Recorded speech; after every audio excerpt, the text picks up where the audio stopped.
अस्सलाम वालेकुम। Welcome to part 3 GS 150। Yes, parts जो है वो पेंट होके आ चुके हैं। मैंने आपको सारे पार्ट्स दिखा दिए हैं जो पेंट होके आए हैं। बाकी अब फिटिंग स्टार्ट करते हैं।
टिल नाउ चेसिस में हमने फ्रंट फॉक फिट कर दिया, जम्प्स और रियर जंप और रियर फॉक और रियर व्हील फिट कर दिया।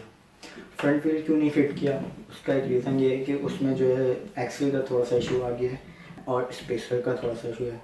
वो 1-2 दिन में आ जाएगा तो व्हील भी फिट हो जाएगा और रियर शॉक भी जो है वो थोड़ा सा टेढ़ था, उसको भी सीधा कर दिया। और इसमें थोड़ा सा लेट इसलिए हो रहा है, इशू इसलिए आ रहा है कि इसके नट बोल्ट जो है ना, वो जो डेंटर से हमने फैब्रिकेशन करवाई थी उन्होंने बस लोकल बोल्ट्स लगा दिए थे, तो वो सारे निकाल के हाई क्वालिटी बोल्ट्स जो है वो लगाए। और बाकी ये कि अब इनके व्हील फिट करना है, उसके बाद इंजन फिट करना है और उसके बाद जो है हम फिर wiring and then other things. तो up till now like, comment and share.